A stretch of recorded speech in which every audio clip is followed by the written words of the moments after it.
Stark Nation. Champions. Buenos dias. Happy New Year. You're probably not going to be watching this one in the morning, but, you know, that's the only Spanish I know. Okay? So I was going to use it. Just like, the only thing these people here know is how to create representations of real things. How did they call it? This is not really hypothetication. Counterfeiting. Switch and bait. Zigzag activity, man in the middle. Ponzi. I mean, Ponzi is really rolling. It's just now about how much more can we build on top of the Ponzi. Leverage it. You know, Bitcoin ETF is the talk of the street these days. The spot one, right? Not the futures one that fucked us over. Yeah. But, you know, I mean, they made a little payday from that. Yep. You know, yeah. They had to do it. They just had to do it. Even though these things are being led by who we are supposed to believe are the most fit individuals for this position. Like the SEC would say, the financial experts. Yes, they're only trying to protect the consumer. Yes, sir. Even though the consumer is crying. Already getting screwed over by them. Yeah. But you cannot even listen to the consumer. They said they sent something out for comments. Yeah, they did. But you know, you don't need to send anything out for comments when you can just hop on Twitter and talk to the people. Because people are not going to go and be looking for your comments. No, they just ignore the comments. You know, they do the dealings with the big banks. You know, the way this thing works, and this is why you're called public servants, is that you're supposed to come to the people. We understand that there are forums where they might send out some things, and then, you know, someone will have to pass maybe a link around. Hey, go support. But as public official, it should be your job to try to figure out how can we best communicate to our stakeholders. I'll give you an example. There is this company called X. It's also Tesla. And their CEO. Yeah, I think Tesla CEO has changed now. Yeah. But the man that is in charge of leading these companies is very open to getting on Twitter Spaces, and just having a talk with the people. About his product, about his business, about his ideas, all kinds of things. And he listens. Not to the investors, right, but to the consumers. We have seen some presidential candidates join Twitter Spaces, right? Because this is where the people are. You have to go to the people. That is the whole concept of what I'm describing here. So, I do not understand why the SEC cannot just, or Gainsler cannot hop on Twitter, have a forum, who select some random people in the audience, and those people can be selected to ask the questions, right? The people can be selected right then and there. Not something that is pre-planned, right? Because before, you know, if these people are going somewhere to go discuss something, like they have to scan you and all that stuff before. We don't need that, man. There's no need for security. You don't need to drive freaking 70 Suburbans just to go make a 5-minute speech anymore. Nope. Hop on Twitter. The future is here. This is where the future is. Thank you. Now, along these lines of consumer protection, and the reason why I went down that whole path there is because we see that Bitcoin ETFs is something that is apparently maybe going to be getting approved in January. Maybe. Right? The spot Bitcoin ETF. Right. So what is an ETF then? Will probably be a reasonable place to start. Exchange traded fund. That's what a ETF is. Yep. And it tracks the value of a specific asset, right? Or maybe an index of assets, they say. Yep. Now, in the definition, which, you know, when we looked at that definition there on, is it investing.com? Yep. Investopedia and those guys. Yeah, and they said it tracks the value of an asset or an index. Now, I get the idea of having a basket of funds, but right away, I just want to rule out that if you're buying something that is tracking the price of only one thing, you are stupid. Tracking the price, not the actual thing. Yes, you're just tracking the price. Yes, especially when you have access to go buy the thing yourself. Hey, you know what I mean? Listen, Listen, it is what it is. They call it diversification. Yeah. Risk. What the fuck? Oh, jeez. What? That, yeah. I'll tell you guys what is diversification, okay? And in fact, I'll tell you guys a little bit what I think is a better Bitcoin ETF. Because I think that, here's the thing, the Bitcoin ETF and one that actually makes some sense already exists. Yeah. Right. It already exists. In fact, I think maybe 2 of them exist or 3 of them. But there's just one that I'm going to give you guys as my example here. Do you know what is that? Hey, I'm waiting for the surprise, man. I'm loving it right now. I have no fears. Keep watching. It's coming. Exactly. So Double O, what is this situation with the Bitcoin ETF? I mean, I would like to use a Warren Buffett. I can't remember the exact statement. Yeah. Warren Buffett did not become a multi-billionaire that he is today over diversifying. Yeah. Warren Buffett actually buys the companies, invests heavily in those companies, and build those companies up. That is how you build wealth.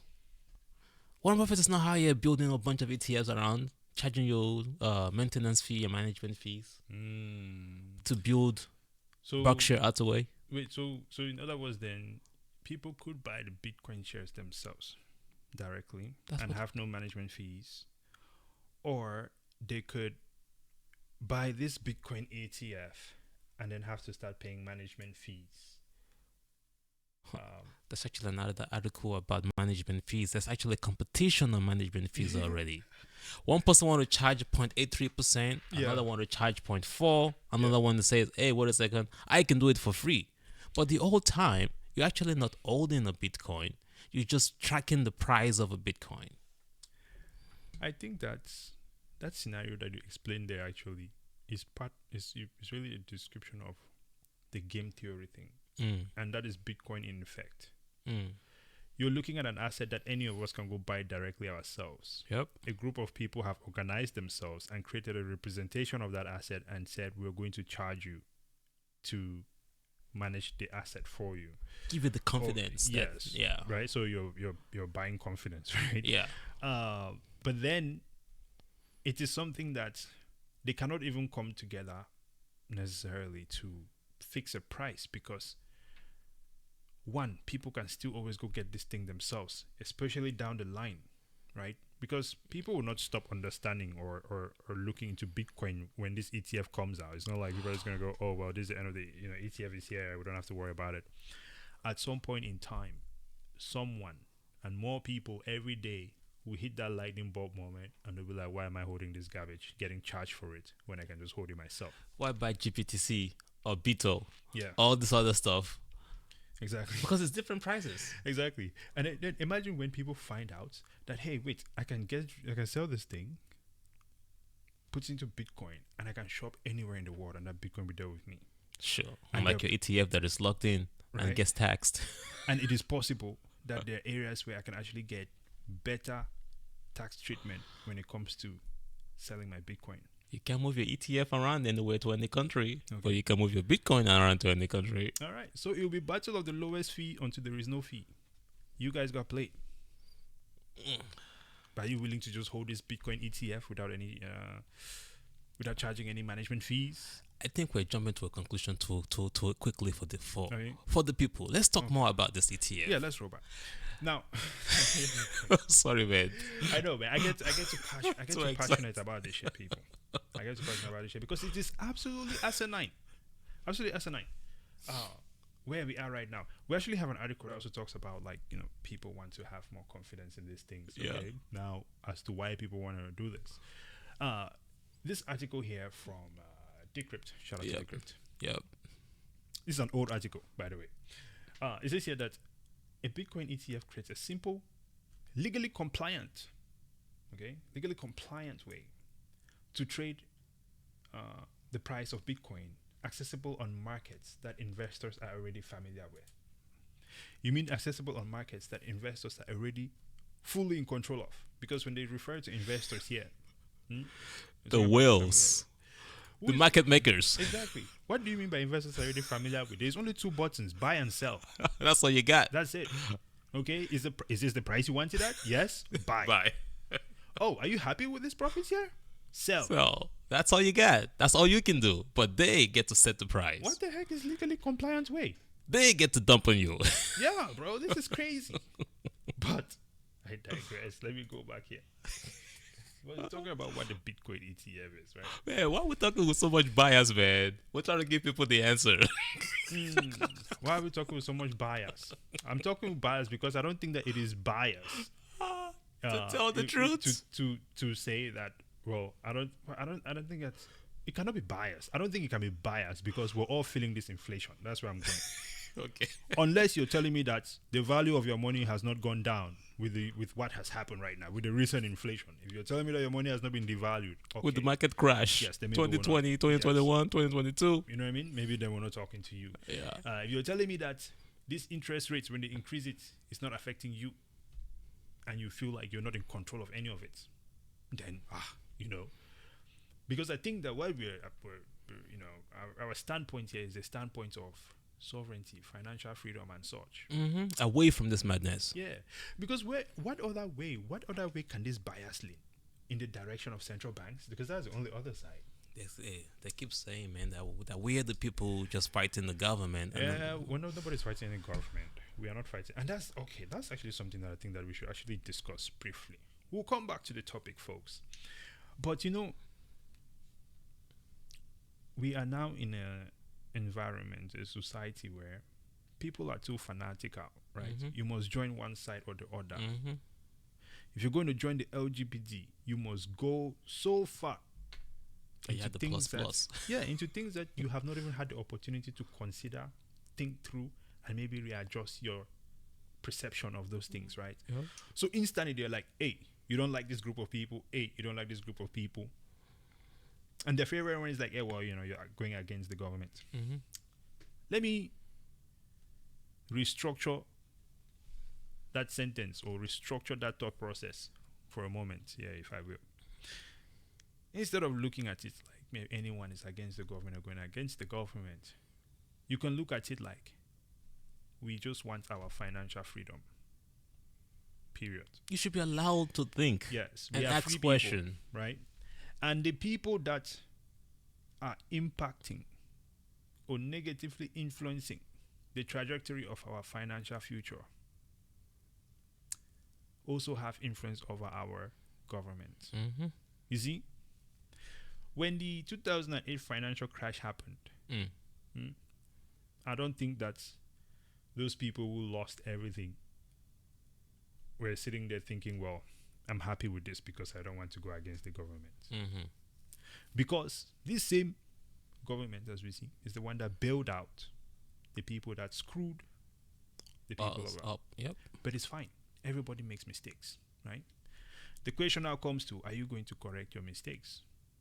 And if you will not correct your mistakes, then I think that everybody has the right to exit and the freedom, yes, to opt out, to choose a different path. It's innovation, okay? So for anyone out there that feels this way, I think that is a narrative, and we need to change the way we think about these things, because when we find, and I've always often I find myself holding back, right? Because I'm like, shit, this is kind of like saying something crazy against the. But here's the thing, that is the definition of gaslighting. You know what? Let me pull up the definition of gaslighting. I think that this is super important because one of our missions here, okay, is to transform the mindset of how you think about money, how your relationship with money, your relationship with finances, obtaining that financial sovereignty. If you say that it's not for you, then yes, I may be biased. Hey, don't click the like button. Don't follow. Hey, no, still click the like button and follow. Yeah. It's reverse psychology here, man. Don't just do it. Yeah, hey, listen, man. Just what is it costing you, man? It's not costing you anything. Gaslighting. Okay, I think this is super. Oh Lord. I'll just look for definition of gaslighting. I think this is super important here. Okay. Boom. Check this out. Gaslighting. Gaslighting is the act of tricking or controlling someone by making them believe things are not true.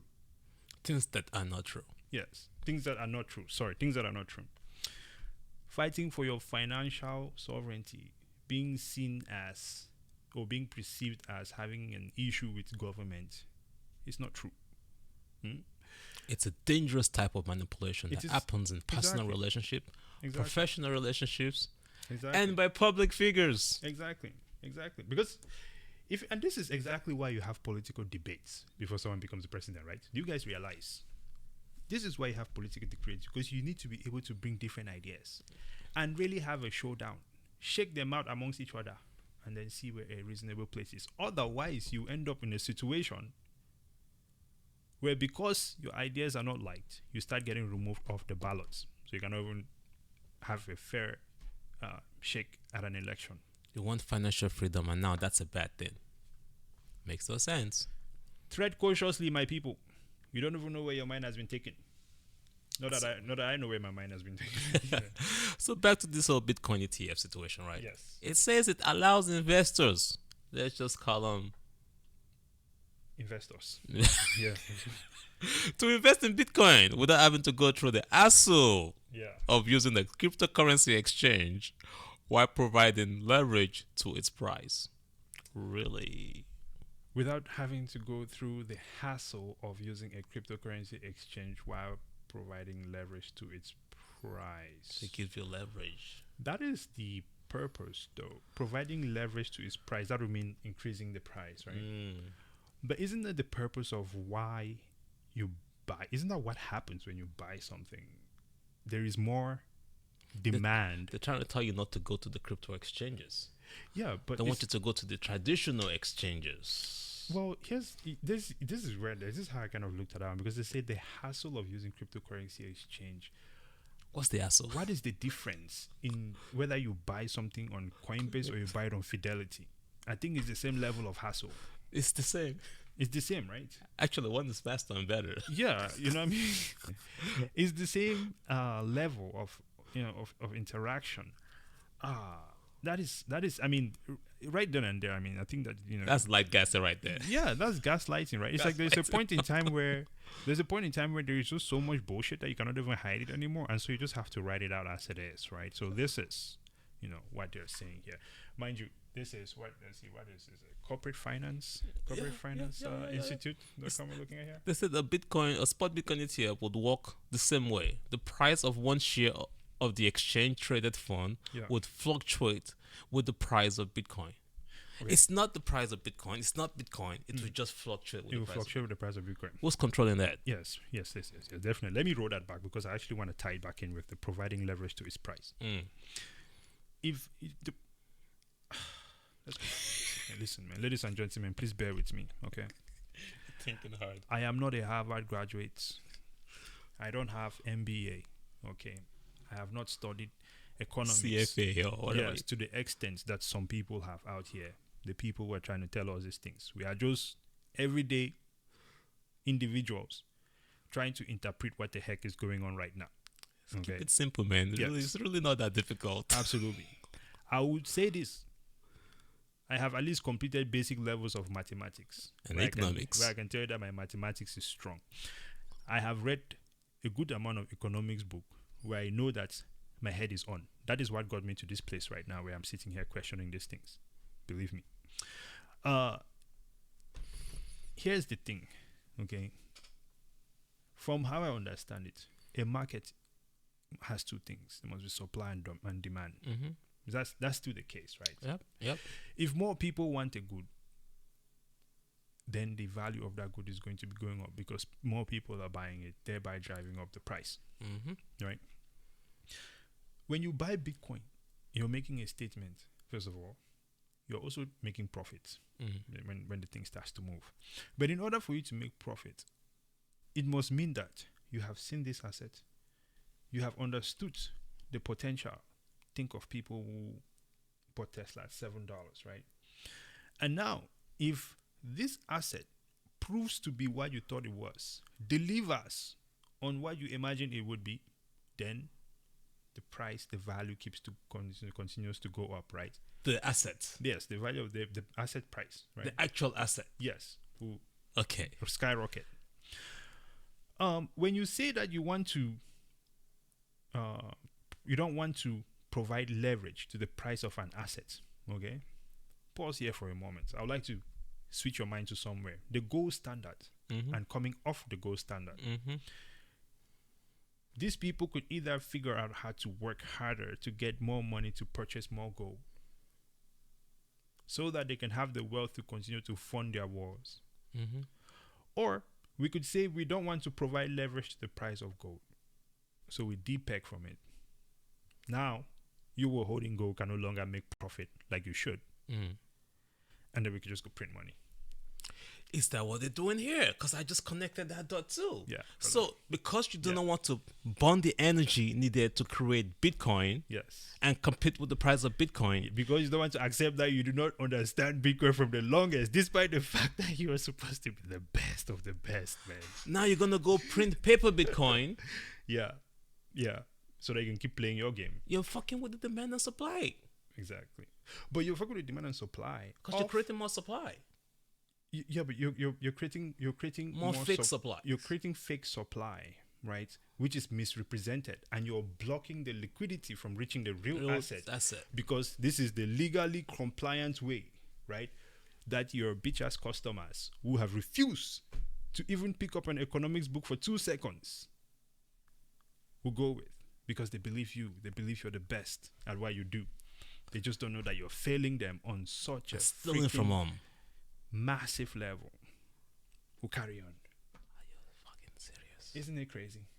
Now, I think this is actually a good time for me to let you guys know what I think is a proper Bitcoin ETF. And this existing Bitcoin ETF. Oh, yeah, we've been waiting for this. Check this out.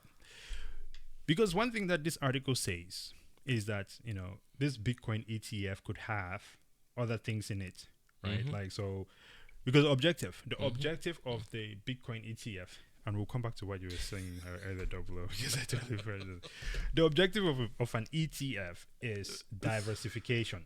Right? They have it there as a main topic. Yeah. So an ETF can hold more than just one asset. For example, a Bitcoin ETF could comprise Bitcoin, Apple stocks, Facebook stocks, and more, providing investors with the opportunity to mitigate risk and diversify their portfolio. Okay. Similarly, trading on a regulated market exchange, a Bitcoin ETF would provide investors with the chance to diversify their existing equity portfolios. Yep. Okay. The main things before I tell you what this ETF is, the main things I want you to keep in your mind right now. The ultimate Bitcoin ETF. Yes. Okay. And is it because this is about diversification? People remember. Yeah. And so if you give me a Bitcoin ETF, here's your Bitcoin ETF coming through, right? Ooh. You have some Bitcoin in it. You have some Apple stocks in it. Shaky situation. You have some Facebook stock in it. Run away from that shit. Predatory situation. You never know what might happen, right? And then whatever else they might have in there. You can have that. Or you could buy, because that's what you're calling diversification, right? Okay, so here's the ETF that I'm about to, my ultimate Bitcoin ETF, okay, which will give you diversification and definitely more returns with no management fees. You can buy Tesla stock. That's a macro strategy. I was going to say MicroStrategy was another one, but here's why I say Tesla. Because when you buy the Tesla stock, Tesla already owns Bitcoin. Yep. Right? Tesla is doing cars. They're doing batteries. They're doing charging stations. These are different segments of the economy. AI. Yes. Then the list goes on. Exactly. So, if Tesla is failing in one area, Tesla cannot fail in all areas at once. I think Tesla is the ultimate ETF. Thank you. But nobody's saying that yet. Listen, maybe I should have said it. Listen, guy, if you would have just bought Tesla stock, okay? Even if Tesla, let's say Tesla starts failing at, I don't know, AI it's dragging right now, man. They're just lying on that guy. Brother, because it's the same thing, right? Interception. The same way that they're going to start lagging on the price on the Bitcoin, trying to influence the price of the Bitcoin. You see the same way they've been shorting this guy's company forever and ever. Okay, but the bottom line is, when Bitcoin starts to rip, no matter what these people do, you will never be able to catch up. Look at CZ. would these guys ever be able to be as rich as Caesar? They sue him, took billions of dollars from him, and he's still getting And he's richer. still the richest guy, right? Now, so it's like, listen, you could buy Tesla, not financial advice, but I'm just giving the reality of what it looks like. Tesla seems to me to be engaged in various areas of Sectors, the economy, yeah. right? Sectors of the economy where if there is massive growth in any one of this economy, it benefits Tesla in one way or another. And then you have your Bitcoin with that as well. Yeah. Which, let's say in a case where all the sectors are not doing great or whatever, and Bitcoin is still moving, Tesla is still moving. And there's no management fees for that. I don't know. Maybe someone can tell me otherwise, but I think that is my... What do you think of that? I like that. I like that. Hey, man. MicroStrategy is... the leverage is... that's the one, you know? That's the main thing with that one. It's that guy understood the old fiat system, and it took fiat debt to get into Bitcoin. Which, I mean, I think ultimately he's going to win that bet. He's going to pay off that debt with no fees, man. Yeah, he's going to win that one. Maybe he probably has some other strategies behind it. But let's carry on here, though. So, Bitcoin ETF. Well, let's say you're so lazy, you don't want to take the time to learn about Bitcoin. Yeah. So you say, you know what? I want to preserve, I want to grow some of my money, and I would rather buy it for the convenience, right? You know, I have a lot of money. I don't have time to study. I would just give it to this, you know, exchange traded fund and have somebody manage my portfolio. Yeah. But really, though, you actually end up finding out that the thing that you said you're investing in, you actually do not own. Yeah. It's just a paper version of it. Yeah, that's for sure. You don't own it. Which is very bad. Why is it this way? People are just like that. Yeah. Laziness, you know? I mean, some of it is not lazy. You're a doctor, you know, you're not a technologist. Yeah. You know, you don't have time to learn. But it goes back to this old situation of the typewriter came along and then the computer came along, but you refuse to learn how to use a computer because you want to keep using the typewriter. Yeah. And then you get left behind. I think that's what's going on here. Yeah, you get left behind. I think it's laziness. I really think it's laziness. This is why. Because at some point in time, it's the same like with email, right? Mm-hmm. All of us know how to use email. Yep. At this point in time, if you cannot use a touchscreen phone, there is no rotary phone for you. What are you going to do? So it's high time to just start learning it. No matter who you are, you could be a doctor, you could be the most busy person on earth, brother. Yep. I think that you have a few minutes to download an app on your phone and just hit buy.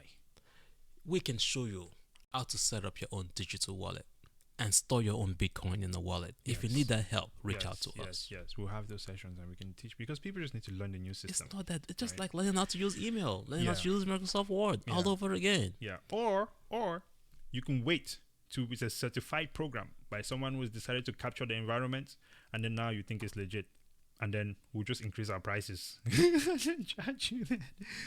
Yeah, but I think it is very important to just pay attention to these things. If you look at some of the garbage that these people are saying here, right, it just does not make sense. So I think one of the things that was pointed out here is that, you know, when they refer to exchanges as this place where there's the traditional exchanges, right? Yeah, like it's a safer place than the crypto exchanges. Exactly, right? So, but then at the same time, that is something that can be solved by putting in some just some good regulation and some protections for these crypto exchanges, and everyone will be on their way, right? But in this case, I think that you know, the American people have been seriously let down. Oh, I think what you're looking for is a topic about how we, America, led the innovation of the internet. Well, that actually would be on the next one. That was the next one. I thought I was trying to look for this. There was this one line about let's see. Yeah, so here we go. I was talking about the regulations here, right? So it says many of the crypto curious, right? Crypto curious still viewing Bitcoin from a crypto exchange as an intimidating, or still view buying Bitcoin from a crypto exchange as an intimidating and opaque process. Gaslighting. Opaque process, right? Gaslighting. Yeah, and it says the technical aspects of holding Bitcoin, such as crypto wallet, Bitcoin addresses, and private keys, are confusing. Do you see exactly why we're telling you that we're trying to teach people how to do these things? Because it is not gaslighting, man. Yeah, It's not. It's gaslighting. It's not confusing to do these things. It is simple. This is the address. Send to this address. Receive from this address. It's like sending an email with just maybe 1 or 2 extra steps. Listen, if you're a doctor, okay, and it is complicated or opaque to you to hit a buy or sell button, I don't know if I want you to be operating on me. My doctor. Bro. Yes, please go and find something else to do. That's really, come on, man. It is not that complicated. It's not. Okay. And they say it's confusing to newcomers and scare some investors away. Really? This is why these people just actively discouraging people. Huh? But they will not tell you that the complexity that is behind the Bitcoin ETF and all these other things, the complexity that is behind your 401k with the fees and all of that stuff. And the taxes. Yeah, right? So, listen, man, you know, one thing scammers do is that they use a ton of words and throw things around so that people just feel overwhelmed and do not respond. Yep. Yeah. Gaslighting. All of this intensifies the appeal of the Bitcoin ETF. Fuckery. You really don't say that. All this as advising ETF or exchange traded fund in a major financial in the US, major financial institutions like BlackRock, Fidelity, Invesco apply for, you know, of course, it's gonna. Didn't we have like a 74-year-old lady learn how to put Bitcoin in her own wallet the other day? We're helping some very old ladies every day, man. Okay, and these women are extremely powerful, extremely excited to get after it. They invite your friends over. It is absolutely incredible, man. And I have time. I'm willing to be patient and just sit there and really explain, you know, and because I also have to say there's this group of people when approaching this retirement age who have also started to realize that the money they have is not going to cut it, and they're looking for a way to extend it. Yep. Okay. Yep. Well, but that's I don't know. I don't think we have anything else on this one. What else do you have? What else are you going to add, Double O? No, that's basically, man. We just wanted to talk a little bit about the spot Bitcoin ETF and just, you know, talk about the gaslighting and how we just try to get the knowledge out there. Yeah. Educate yourself on Bitcoin. I don't know. Buy the real assets. Buy the real thing. I mean, if you want to do ETF and you want to diversify, we already talked about the ultimate ETF, even though people don't consider it an ETF right now. But yeah, I think it meets the requirement because an ETF is about diversification, right? And if diversification is what you're looking for, I think it's the same thing. Like if you remember a while back, you were telling me like, well, you can do Riot and Marathon and like all these other companies that are around. Yeah. The technology infrastructure of infrastructure of blockchain technologies and Bitcoin. Yep. Yeah, you could take those companies and put them in a basket, and it's going to be an ETF. Without paying the management fees. Exactly. Right. And we pay the taxes though. Yeah, right. And how I came about the Twitter thing, the Tesla thing, is just more so looking at the company as is, and then the various areas where it is actively engaged in that likely, influences its productivity, its performance over time. So that's why I went with the Tesla thing. So there is that. Yeah, buy Bitcoin, drink water, anything else. No, that's it, man. Hey, spot Bitcoin ETF for real. Another scam is coming your way. Rock pool activity. I really do think it's gonna come from these ETFs, man. You think so? For traditional exchanges. We're gonna find out another real ETF from JP Morgan Chase. The FTX situation. They're trying to extract all this money that is in the system as well. And I think by creating certain instruments and people put their money in it, and then you guys dump on them, take back some of that money. Talking of dumping, have you checked BlackRock lately? If you haven't, go check on Vincent. The owners have been selling some BlackRock shares. Oh, really? They're trying to dump on y'all to move the money into Bitcoin. Subscribe to the channel, like the video, share it with your friends. Also follow us on X at STAKK and of course Spotify at STAKK. Until next time, ladies and gentlemen, peace to the moon.